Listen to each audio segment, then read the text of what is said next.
అండి welcome back to our channel. ఈరోజు recipe వచ్చేసి లెమన్ ఉప్మా అండి. అలాగే దీన్ని ఉప్పుడు పిండి అని కూడా అంటారు. టేస్ట్ అయితే చాలా బాగుంటుంది, మీరు కూడా ట్రై చేయండి. దీంట్లోకి పోపు దినుసులు మినపప్పు, శనగపప్పు, ఆవాలు, జీలకర్ర, పల్లీలు, అలాగే పచ్చిమిర్చి, కొత్తిమీర, కరివేపాకునండి. ఇప్పుడైతే స్టవ్ వెలిగించి 1 స్పూన్ ఆయిల్ వేసుకుని బియ్యం రవ్వను అయితే వేగించుకోవాలండి. నేనైతే 1 గ్లాస్ రవ్వ అయితే తీసుకున్నాను. నూకైతే బాగా సన్నగా ఆడించుకోవాలండి. మనం అది ఆడించుకున్న తర్వాత అయితే పిండిని వేరు చేసుకోవాలి. జల్లించేసుకుంటే నూకైతే పొడి పొడిలాడుతూ వస్తుందండి. లేదంటే ఉప్మా ముద్దలా ఉంటుంది జల్లించకపోతేనే. చూడండి, నూకైతే ఇది చాలా సన్నగా ఉంది. ఇదైతే బాగా వేగిన తర్వాత ఒక గిన్నెలోకి అయితే తీసుకొని ఇప్పుడైతే ఉప్మాకు సరిపడినంత ఆయిల్ని అయితే వేసుకోవాలి.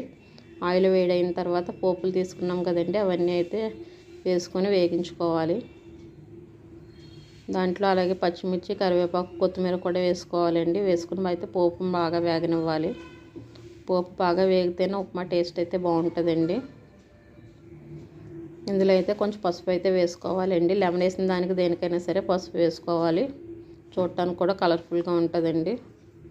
ఇది వేగిన తర్వాత అయితే పోపు అయితే బాగా వేగిందండి. మనం ఏ గ్లాస్తో అయితే నూక తీసుకున్నామో అదే గ్లాస్తో 2 గ్లాసులు వాటర్ని అయితే యాడ్ చేసుకోవాలండి. నేనైతే ఈ గ్లాస్తో నూక తీసుకున్నాను కదండి, అదే గ్లాస్తో 2 గ్లాసులు వాటర్ని అయితే వేస్తున్నాను. వాటర్ వేసిన తర్వాత అందులో అయితే టేస్ట్కి సరిపడినంత సాల్ట్ని కూడా వేసుకోవాలి. వేసుకుని అయితే మూత పెట్టేసుకుని నీళ్ళు అయితే బాగా మరగనివ్వాలండి. నీళ్ళు అయితే మరుగుతున్నాయండి. మరిగేటప్పుడు అయితే నూక అందులో వేసుకోవాలి.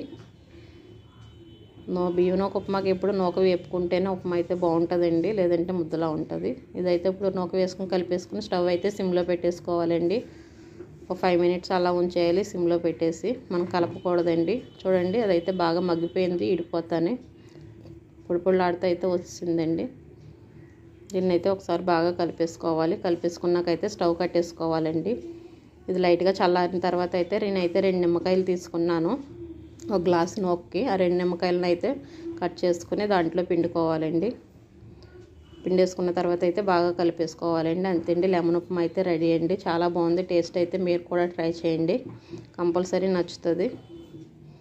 పులుపు ఇంకా ఎక్కువ తినేవాళ్ళు అయితే లెమన్ అయితే ఇంకా ఎక్కువ వేసుకోవచ్చండి.